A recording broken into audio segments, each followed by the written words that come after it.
বাড়িতে ঘরোয়া পদ্ধতিতে কালাকাঁদ বানানোর জন্য বিশেষ কিছুই লাগবে না।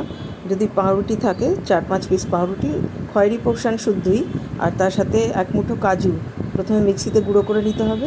মানে খুব গুঁড়ো নয়, মোটামুটি একটু করে গ্রাইন্ড করে নিতে হবে। আর তারপরে একটা কড়াইতে একটু ঘি নিতে হবে, 3 চামচ ঘি নিয়ে ঘিটা একটু গরম করে তারপরে আমি মেপে একটা ছোট বাটির 3 বাটি ভরে ভরে নিয়েছি হচ্ছে মিল্ক পাউডার, আর 3 বাটি ভরে ভরে নিয়েছি হচ্ছে 2 বাটি ভরে নিয়েছি হচ্ছে দুধ। আর এই দুধ আর মিল্ক পাউডারটা ঘিয়ের সাথে ওই আঁচের ওপরে আঁচটা কম করে তার মধ্যে ভালো করে মিশিয়েছি। তারপরে যখন ওটা মোটামুটি মিশে এসছে তখন ওটার মধ্যে হাফ বাটি চিনি দিয়েছি। এবার এই চিনি, ঘি, দুধ আর হচ্ছে মিল্ক পাউডার, এই সমস্ত জিনিসটাকে ওই অল্প আঁচেতে নাড়িয়ে নাড়িয়ে অনেকক্ষণ ধরে, ননস্টিকে করলে ভালো হয়, নাহলে তলা লেগে যায়, নাড়িয়ে নাড়িয়ে ওটাকে অনেকক্ষণ ধরে করে মোটামুটি একটা সেমি থিক ব্যাটার তৈরি করতে হবে। যদি দুধ লাগে আরও 1-2 চামচ দুধ দেওয়া যেতে পারে।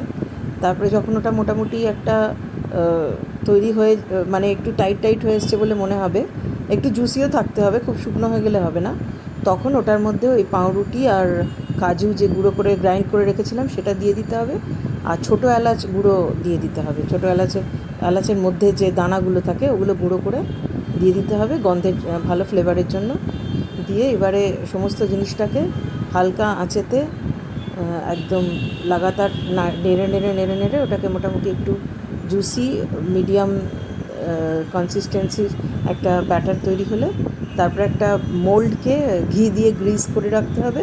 তবে সেই মোল্ডের মধ্যে এই ব্যাটারটাকে দিয়ে দিতে হবে, দিয়ে তারপরে একটা স্প্যাচুলা দিয়ে ওপরটা সমান করে দিতে হবে। আর গার্নিশিংয়ের জন্য যে কোনো ড্রাই ফ্রুটস, আমার কাছে আমন্ড ছিল, আমন্ডটাকে সরু সরু লম্বা লম্বা করে কেটে দিয়েছি। আপনাদের কাছে আর কোনো ড্রাই ফ্রুটস যদি পিস্তা থাকে বা ভাজা কাজু থাকে, মানে ড্রাই রোস্ট করা কাজু থাকে, সেগুলোকেও টুকরো টুকরো করে দিয়ে গার্নিশ করতে পারেন। এবার গার্নিশিং হয়ে গেলে তারপরে ওটাকে একটু ঠান্ডা করে নিয়ে তারপরে প্রায় 2 ঘন্টার জন্য রেফ্রিজারেট করে নিতে হবে। রেফ্রিজারেট করে নিলে পরে তারপরে বার করার পরে ওটা মোল্ড থেকে নিজে থেকেই বেরিয়ে আসবে, এবং একটু ছুরি দিয়ে আলগা করে মোল্ড থেকে বার করে নিতে হবে। তারপরে সমান সমান চৌকো চৌকো পিস করে নিতে হবে, তাহলে তৈরি হয়ে যাবে ঘরে বানানো কালাকাঁদ। এটা খেতেও খুব জুসি হয়, আর দুধ অতটা লাগে না, এটা বেশিরভাগ মিল্ক পাউডার দিয়েই করা হয়। কাজেই যাদের দুধের অ্যাভেলেবিলিটি নেই তারা সহজেই করতে পারবেন। আর বেশি অতিরিক্ত মিষ্টিও হয় না, চিনি কমই লাগে এটাতে। আর যেহেতু ঘি থাকে, ঘিয়ের একটা ভালো সুন্দর ফ্লেভার পাওয়া যায়। আর আমন্ড টামন্ড দিয়ে যদি গার্নিশ করা হয় তাহলে দেখতেও ভালো লাগে। আপনারা করে দেখবেন, নিশ্চয়ই ভালো লাগবে। এটা ঘরোয়া পদ্ধতিতে তৈরি, খুবই সহজভাবে তৈরি, এবং ঘরে রয়েছে এরকম ইনগ্রেডিয়েন্টস দিয়েই এটা তৈরি করা যায়। আর খুব তাড়াতাড়িও এটা তৈরি হয়। ধরুন আপনার বাড়িতে রাত্রে কোনো অতিথি হঠাৎ করে এসে পড়লেন 4-5 জন, তখন আপনি এটাকে তাড়াতাড়ি করে বানিয়ে নিতে পারবেন। যা রেফ্রিজারেট করতে যা 1-1.5 ঘন্টা সময় লাগে, বাকি এটা বানাতে খুবই খুবই কম সময় লাগে। আর খেতে খুবই সুস্বাদু হয়, জুসি হয়, দেখতেও খুব সুন্দর হয়। অবশ্যই আপনারা বানাবেন, আর বানিয়ে তারপরে আমাকে বলবেন কেমন লাগলো খেতে।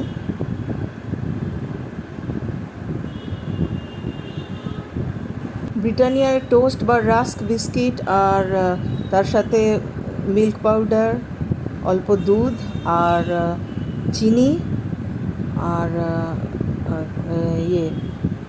কর্নফ্লাওয়ার দিয়ে একটা খুব ভালো মিষ্টি বানানো যায়, মালাই কেক মতো। সেটা আমি এর পরের ভিডিওটায় আপনাদের জন্য দেব, আপনারা সেটাও দেখে বানাতে পারবেন। সেটাতে কেক আর কেকের ওপরে মালাই দিয়ে মালাই কেক টাইপের বানানো হয়, তো সেটাও খুব সুন্দর হয় খেতে। তো সেটার রেসিপি আপনারা দেখে নেবেন আমার পরের ভিডিওতে, সেটাও বানাবেন। আর বানিয়ে অবশ্যই আমাকে কমেন্টে জানাবেন যে কেমন লাগলো খেতে। ওটাও দেখতে খুব সুন্দর হয়, এবং ওটাতেও ফ্লেভারটাও খুব ভালো আসে, আর খুব সফট হয়। সব থেকে বড়ো কথা, মিষ্টি যদি সফট না হয়, খুব হার্ড মিষ্টি হয়, তাহলে খেতে অতটা ভালো লাগে না, বা অনেকের খেতে অসুবিধাও হয়। এই জন্য যে কোনো মিষ্টি এমন বানাতে হবে যে যেটা খুব সফট হবে, মানে সবার পক্ষেই সেটা খেয়ে আর কি খেতে কোনো রকম ট্রাবল হবে না, সেরকমভাবে মিষ্টিটা বানাতে হবে। এবং তার সাথে দেখতেও সুন্দর হবে, সেটাও দেখতে হবে। এবং বাড়িতে যে সমস্ত জিনিস আছে সেই সমস্ত জিনিস দিয়েই বানানো যাবে সেটাও দেখতে খেয়াল রাখতে হবে। তো এইভাবে আপনারা বাড়িতে ঘরোয়া মিষ্টি মোটামুটি এক এক দিন এক একটা বানিয়ে নিতে পারেন। তাতে করে মিষ্টিগুলো স্বাস্থ্যকর হয়, আর ঘরোয়া পদ্ধতিতে বানানোর ফলে আপনার আয়ও দেয়, মানে পরিমাণেও বেশি হয়ে যায়। মানে বা দোকান থেকে কিনলে যে দামে আপনি যে মিষ্টি পাবেন, আর বাড়িতে বানালে ওই একই খরচা করে আপনি তার থেকে বেশি মিষ্টি পেতে পারেন এবং বেশি মানুষ খেতে পারবেন সেটা। আর আর এইসব নানা রকম মিষ্টি বানানোর ফলে যে কনফিডেন্সটা আপনারা পাবেন সেটা তো উপরই পাও না। তার কারণ কোনো একটা জিনিস একটা নিজে তৈরি করে বাড়ির লোককে খাওয়ানো, এটা একটা সৃষ্টিশীলতার উদাহরণ বলে আমি মনে করি। তো যারা যারা সৃষ্টিশীল বা সৃজনাত্মক বা যাদের মধ্যে অনেক এই ধরনের স্কিল রয়েছে, তারা এই ধরনের মিষ্টি বানালে তাদের কনফিডেন্স লেভেল বাড়বে এবং তার সাথে ভালোও লাগবে।